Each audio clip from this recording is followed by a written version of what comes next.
Buenos días hermanos, buenas tardes, no sé a qué hora están viendo el video. Gracias por continuar con el estudio del libro de Juan. Y bueno, es para mí una alegría poder hacer los comentarios, digamos, sobre lo que nos corresponde ver hoy día de la lección 26, que comprendería todo lo que la Biblia relata desde Juan 18:28 al 19:16.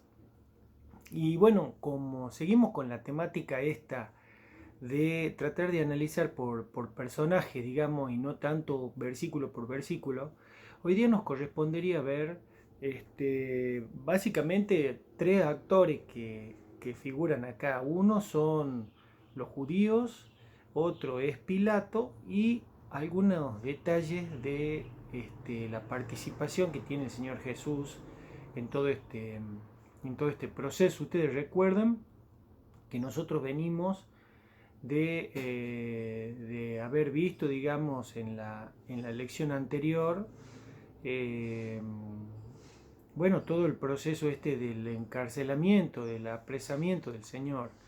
Y acá él ya había sido juzgado por los judíos y bueno, es parte de ese proceso y la presentación, digamos, del Señor Jesús al gobernador, ¿no es cierto?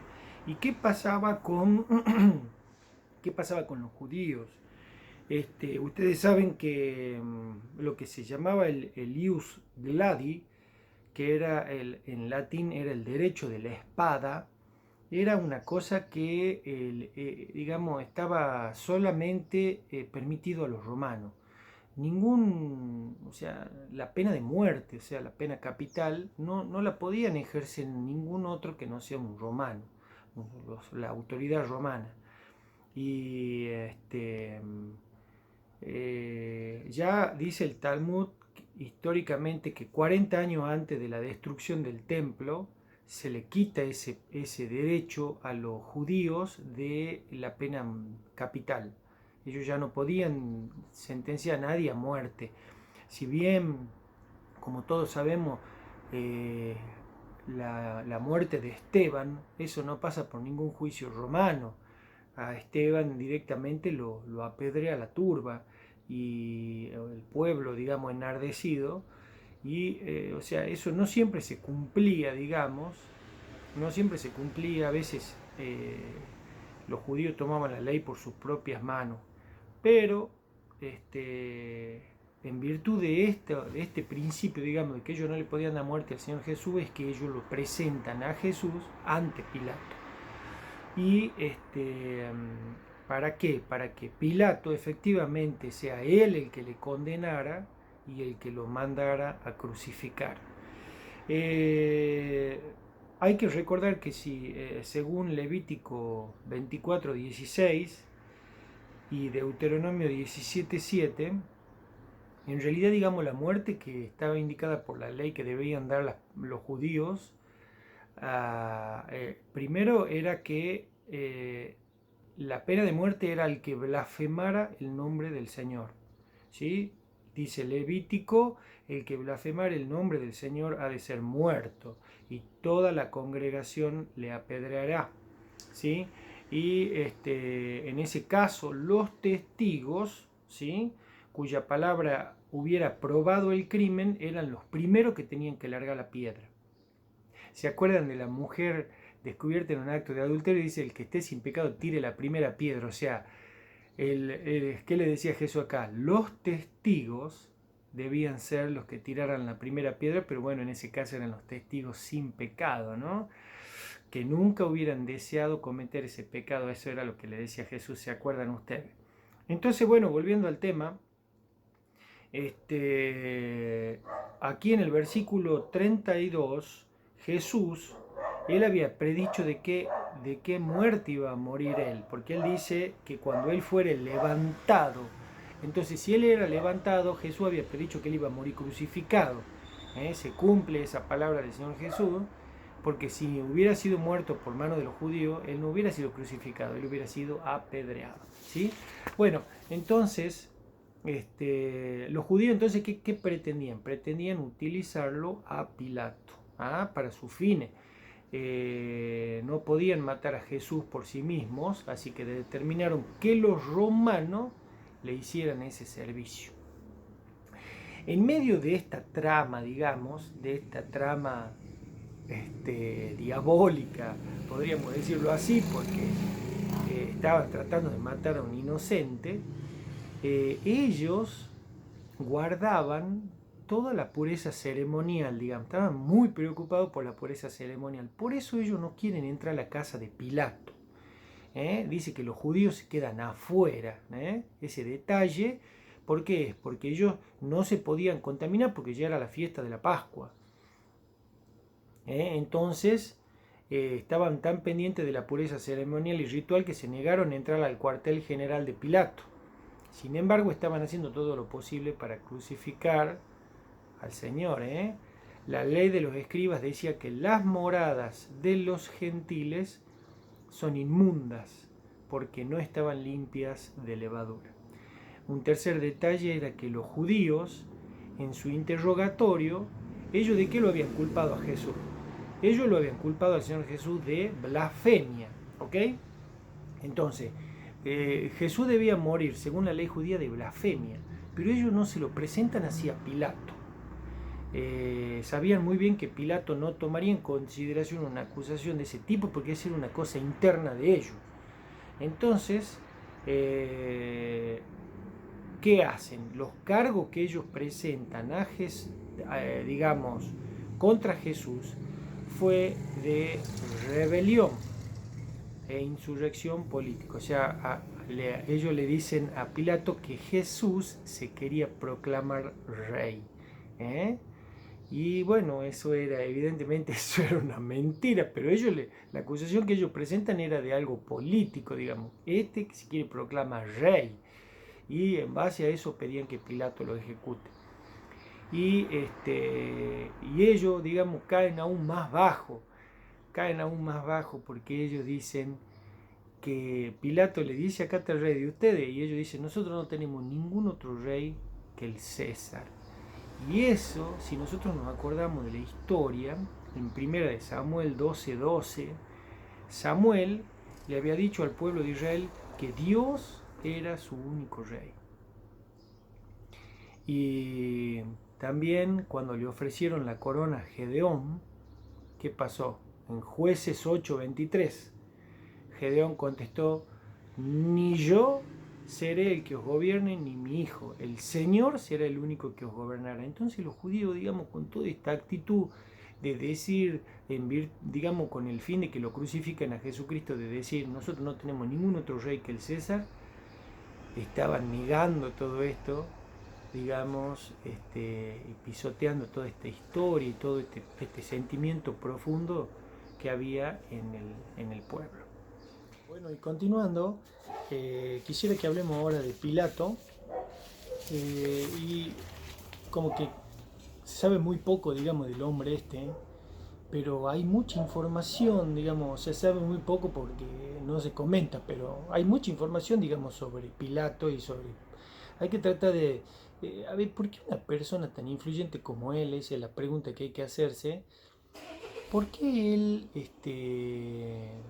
termina siendo vencido, digamos, por la presión de los judíos? Eso tiene una respuesta. Pero para poder dar esa respuesta hay que remontarse un poco para atrás. Entonces, todo digamos, va de la mano con la frase esta que le dicen los judíos: tú no eres amigo del César si sueltas a este hombre. Entonces, como les digo, para entender lo que dice Pilato, hay dos historiadores que hablan bastante sobre él, que uno es Josefo y el otro es Filón. ¿Qué dicen ellos? Bueno, a partir del año 4 antes de Cristo, digamos, ahí muere Herodes el Grande y había reinado sobre toda Palestina él. Si bien él había tenido muchas fallas, él era un buen rey y consiguió llevarse bien con los romanos. En su testamento él divide su reino entre tres de sus hijos. A Antipas le da Galilea y Perea, a Felipe Batanea, Auranitis y Traconitis, las salvajes y casi despobladas regiones del nordeste, y a Arquelao, ¿sí?, que no tenía más que 18 años, le da Idumea, Judea y Samaria. ¿Ok? Los romanos aprobaron y ratificaron esta división del rey de Palestina. Entonces, eh, todas las provincias, o sea, los romanos ratifican esto y Antipas y Felipe gobernaron pacíficamente y bien, pero Arquelao gobernó con extorsiones, con tiranía, que los mismos judíos es que pidieron a Roma que le quitara y que mandara un gobernador. Entonces, Herodes Antipas divide el reino en sus tres hijos, pero el tirano de Arquelao, que era el que gobernaba Judea y Samaria, era tan corrupto el tipo que los judíos le piden al emperador que mande un gobernador. Entonces todo viene a pedido de los judíos, ¿sí? Las provincias que tenía Roma se dividían en provincias pacíficas o provincias conflictivas. De ahí que las que requerían tropas estacionadas, ¿sí?, estaban bajo el control directo del emperador, que esas eran las que eran provincias imperiales. Y las provincias que no requerían tropas estacionadas eran provincias pacíficas, fáciles de gobernar y dependían directamente del Senado. Y se llamaban provincias senatoriales. Palestina no era senatorial, era una provincia imperial, ¿sí?, porque había mucho conflicto. Entonces, sin duda necesitaban tropas y estaban bajo el control directo del emperador. Las provincias realmente grandes las gobernaba un procónsul o un legado, como en el caso de Siria, era una provincia muy grande, entonces había un procónsul. Las más pequeñas o de segunda clase las gobernaba un procurador, ¿sí?, que tenía a su cargo la administración militar y judicial de la provincia y visitaba todos los lugares de la provincia por lo menos una vez al año, escuchaba los casos, las quejas, supervisaba el cobro de los impuestos, pero no tenía capacidad de aumentarlos, y cobraba del tesoro. Tenía estrictamente prohibido aceptar, ya fuera regalos o sobornos, y si se excedía en el cumplimiento de sus deberes, presten atención, los habitantes de la provincia tenían derecho de informarle al emperador. Entonces, Augusto, el emperador, nombra a un procurador para que lleve los asuntos de Palestina. El primer procurador que hay, digamos, se instala a partir del año 6. Y Pilato es el procurador que tiene el dominio entre el año 26 después de Cristo hasta el 35 después de Cristo. Por eso él es el procurador romano de la provincia de Palestina, que era una provincia conflictiva, que era una provincia imperial y que tenía soldados permanentes en la provincia. Entonces, Palestina era una provincia complicada, ¿sí? Y Pilato, aparentemente él tenía una reputación de buen administrador, ya que lo ponen ahí, digamos, y esa provincia era puente entre Egipto y Siria. Pero ¿qué pasa con este Pilato? Pilato fracasa como gobernador, él no hace buena letra y él parece que tenía un desprecio olímpico por los judíos y una falta total de simpatía, digamos, por este pueblo. Y hay tres famosos incidentes que demuestran esto. Y los menciono así a vuelo de pájaro. El primer incidente es un incidente que él tiene cuando él llega a la provincia de Roma. Resulta que los soldados tenían en las banderas, o sea, el gobernador no residía en Judea. en Jerusalén. El gobernador residía en Cesarea. Ahí estaba la capital, digamos, estaba la casa del gobernador, el fuerte, todo, etcétera, ¿no es cierto? Y él, cuando él iba a la ciudad de, de Jerusalén, él se quedaba en la casa que había sido de Herodes. ¿Sí? Entonces en esa casa solía quedarse el gobernador y las tropas quedaban en la propiedad esa, en el palacio de Herodes. Y él siempre se traía un destacamento de soldados cuando iba a Jerusalén. ¿Y qué pasaba con los soldados? Ellos tenían en un estandarte, en la bandera, que en la punta del estandarte tenía la cabeza del emperador. En este caso, el emperador digamos, del momento, ¿no es cierto? Y para al emperador se le considera un dios. Los romanos, los emperadores eran un dios, digamos. Entonces era un ídolo. A los judíos no les gustaba eso, ellos no querían a muerte, querían que lo saquen. Y los tipos, resulta que en esa visita le ruegan y le ruegan los judíos que por favor, que lo saque de buena manera, humildemente. Le dice, mire, nosotros no vamos con esto. Y el tipo se niega, se niega, se niega y se va. Y resulta que los judíos lo siguen. Durante 5 días le están rogando. Y el gobernador, ¿saben qué hace? Los cita, dice, vuelve a Cesarea. ¿Sí? Los judíos lo subieron durante 5 días, eran humildes pero insistentes en su petición, y por último Pilato les dijo que los recibiría en el anfiteatro. ¿Y qué hace? Los rodea de soldados armados y le informa que si no retiraban sus peticiones lo iba a matar ahí. Inmediatamente los iba a matar a todos.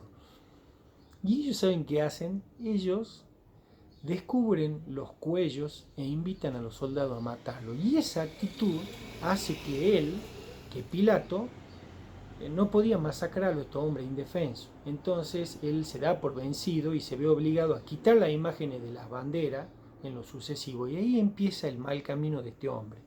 El segundo evento, el segundo incidente se da, digamos, relacionado a la construcción de un acueducto. Había poca agua, mal el acueducto que daba agua a Jerusalén era poco, y él toma la decisión de tomar plata del templo para hacer el acueducto. Si bien le era muy útil y necesario para la actividad del templo, imagínense que ahí se hacían tantos sacrificios, resulta que él le dice, ustedes van a poner la guita para el acueducto y toma plata sagrada, digamos, plata que no estaba destinada a eso. Entonces, el pueblo lo tomó muy mal y ellos se levantan, digamos, se levanta el pueblo en queja y el gobernador que hace los disfraza a algunos soldados que se mezclen en la turba y se produce una matanza ahí, una matanza donde mueren muchas personas. Y una vez más Pilato pone en contra suya a todo el pueblo, ya lo odiaban a Pilato. Y él estuvo en peligro de ¿qué? De que lo denuncien. Acuérdense que el pueblo tenía esa atribución, entonces él estaba a punto de ser denunciado. Y en el medio de este segundo episodio y el tercer episodio es que se produce esta llegada de los judíos con Jesús y ellos que le piden que él lo mate y que le dice, si vos no haces esto, vos no sos amigo del gobernador. ¿Por qué? Porque como diciéndole, estamos a punto de denunciarte, Pilato. Estás a punto de desaparecer de acá, así que más vale que te ponga las pilas y que haga lo que te decimos, si no nosotros te vamos a denunciar. Y dicho y hecho, terminaron denunciándolo porque hubo un tercer incidente a través de unos escudos que él hace poner en la casa con la cara de Tiberio, el emperador, y los judíos se recontra enojan y lo terminan denunciando y él es removido. Y la cosa que cuando él iba de camino a Roma, dice la historia, para ser juzgado por el emperador, muere Tiberio y no se sabe cómo termina Pilato ni a dónde va a parar. Ahí termina la historia de Pilato. Pero lo cierto, está claro que Pilato actuó en el juicio de Jesús de aquella manera, digamos. Los judíos lo chantajearon para que lo crucificara al Señor y le dijeron, tú no eres amigo del César si suelta a este hombre. Lo que querían decirle era, tu hoja de servicio no está muy limpia, Pilato. Ya te hemos denunciado y si no nos haces caso, vamos a tener que informarle al emperador y ese va a ser tu fin. Entonces Pilato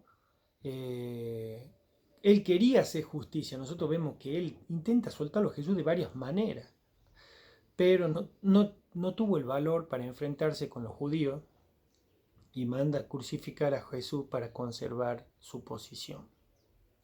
Y finalmente, y ya terminando, dos detalles de la persona del Señor Jesús, que es el otro actor en este relato, y ustedes ven que Jesús habla muy poco, ¿no? Y Jesús le dice, bueno, el primer detalle que Jesús acepta, ¿sí?, voluntariamente la cruz y el supremo control de Dios. Dice, Pilato le advirtió a Jesús que tenía poder para soltarle y para crucificarle. Y Jesús, ¿qué le dice? Que él no tenía absolutamente ningún poder excepto el que Dios mismo le había dado. La crucifixión en sí, entonces, nunca es no es como un carro, digamos, de una montaña rusa donde va indefectiblemente a la muerte Jesús. Al contrario, nos presenta la historia de un hombre conducido a la, digamos, no la historia de un hombre que era conducido hacia la muerte, sino la de un hombre cuyos últimos días fueron una marcha triunfal hacia la meta de la cruz, porque Jesucristo voluntariamente había decidido morir. ¿eh? Y el segundo detalle es el terrible silencio que menciona, que Jesucristo guarda silencio, digamos, ante él, y hay pocos lugares donde dice que Jesús guarda silencio. Uno, Jesús guardó silencio ante el sumo sacerdote. Eso se lo puede leer en Mateo 26, 63 y en Marcos 14, 61, y también ante Herodes en Lucas 23, 9. Y guardó silencio cuando las autoridades judías presentaron los cargos que tenían contra él ante Pilato. Mateo 27, 14 y Marcos 15, 5. Y bueno, el detalle es que es muy terrible cuando Jesús se calla, ¿no? No puede haber nada más terrible para una mente humana que el estar tan cerrada por el orgullo y la propia voluntad, que no hay nada que pueda decir Jesús que pueda tener sentido o suponer ninguna diferencia. Y esto nos habla, si bien este es un grado extremo de la dureza del corazón de las personas, también nos habla a nosotros de la dureza que podemos llegar a tener nosotros.